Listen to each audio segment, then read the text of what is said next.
This evening is by Lisa Melvin. Lisa will be presenting speech number 10, the final speech project from the Competent Communicator Manual. Lisa will seek to inspire you with a personal story of physical struggle overcome by spiritual strength. Please welcome Lisa Melvin.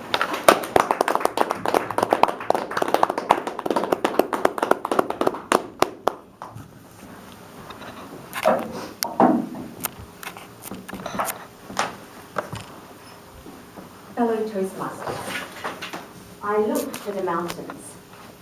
Does my strength come from the mountains? No, it comes from God, maker of heaven and earth and mountains.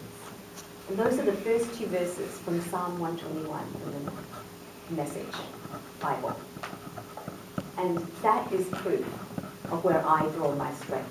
I draw my strength from God. When you hear the word cancer, it can be frightening. Many of us immediately equate cancer with death, chemotherapy, radiation, loss of organs, loss of body parts, perhaps financial ruin. And I can almost guarantee that everyone in this room has been touched by cancer, whether it be personally, like myself, or a family member, co-worker, friend, a loved one, even a pet.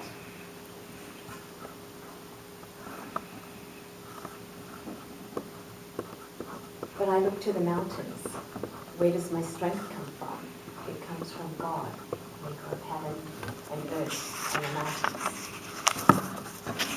Last year, what transpired was that I was diagnosed with stage 2B ovarian cancer.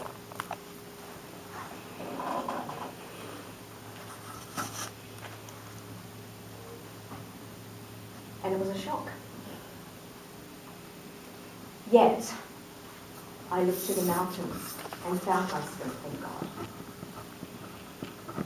And I was one of the 22,000 women in the US that year that was diagnosed with ovarian cancer. But I will not be one of the 14,000 that will die this year of ovarian cancer. I am an ovarian cancer survivor. As I mentioned last August, when I discovered that I had a mass on my right ovary, the first test was a ultrasound which detected a mass the size of a large navel orange on my right ovary.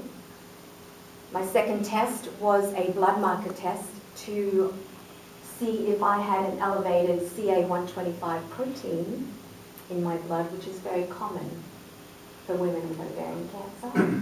The normal range is 0 to 35, and mine was 5,053. So clearly there was a problem. The next test was a CT scan, which indeed confirmed, as the ultrasound had, that I had a mass on my right ovary. It was on the outer surface of my right ovary. So once the tests were complete, I had to visit my surgeon in Seattle. She was a gynecologist, oncologist at the University of Washington Medical Center. And she presented two scenarios. She said, Lisa, there'll be one surgery where there'll be no cancer and one surgery where if I find cancer. And that was on the Friday. And on the Monday I was having surgery. It was my 24th wedding anniversary.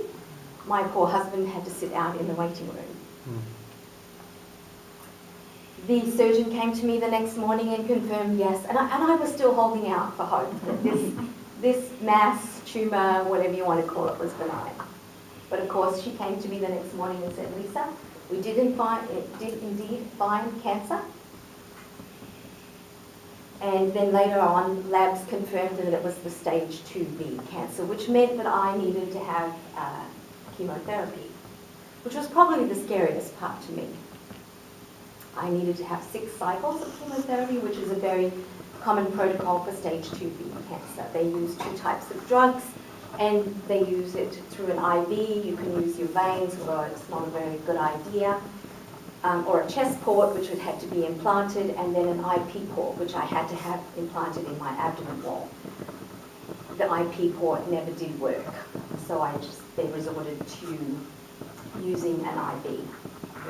So during my 6 cycles of chemotherapy, I remember the first time I sat in the chemotherapy chair, I sobbed uncontrollably, because this was the reality that was cancer. And when I looked around, there were a lot of sick people. But my strength doesn't come from the mountains. My strength comes from God. He is the maker of heaven and earth and mountains. So during my 6 cycles of chemotherapy, there were times when I started back in October and I didn't finish until this past February. Because in between time, my bone marrow was having a hard time healing, and therefore I was considered neutropenic at times.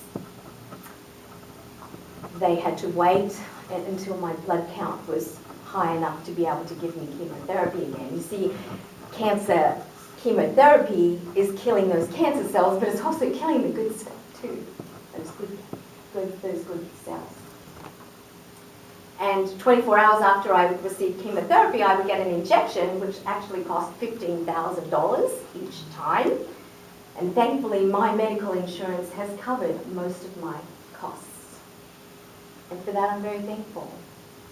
My strength doesn't come from the mountains, it comes from God, the maker of heaven and earth and the mountains. Now, during this time, I was supported tremendously through friends who had prayed for me, who had brought me meals. I had several friends who, when I arrived home with my Frankenbelly, I called it, that they had completely, well, first of all, they displaced my son. He ended up in the basement, and they made this beautiful room for me to rest and recover. I called it my healing room. And up until about a month or so ago, that's where I spent most of my time. But it was like a refuge to me. And I'm very thankful for all the friends and the support that I had during this time. Because my strength comes from God, maker of heaven and earth and the mountains. And the University of Washington Medical Care Center was amazing. They took such good care of me during the 5 days that I was there, and they've done some follow-up care. Because I'm not only with battle scars, and as you can see, my hair is slowly growing back, but I also have the BRCA2 gene mutation, which was really no surprise to me given my family history. And I'd actually asked my primary care physician some time ago that, can I get genetically tested? And she was very dismissive. I can't really hold on to that. I have to let that go, because my strength comes from God, maker of heaven and earth and mountains. And so today I really challenge all of you that when you do discover, when you are in a place of hardship, challenge, difficulty, that you would draw on strength. For me, my strength comes from God, who makes the heavens and earth and the mountains. And when you think about it, doing a speech in Toastmasters is nothing like the journey that I've gone on. And I'm not alone in this journey, because I've told you I have faith, I have family and friends. So I encourage all of you also to keep going on your Toastmasters journey. Standing up in front of people is nothing compared to what some people have to go through every day with physical challenges, perhaps mental challenges, people in our community.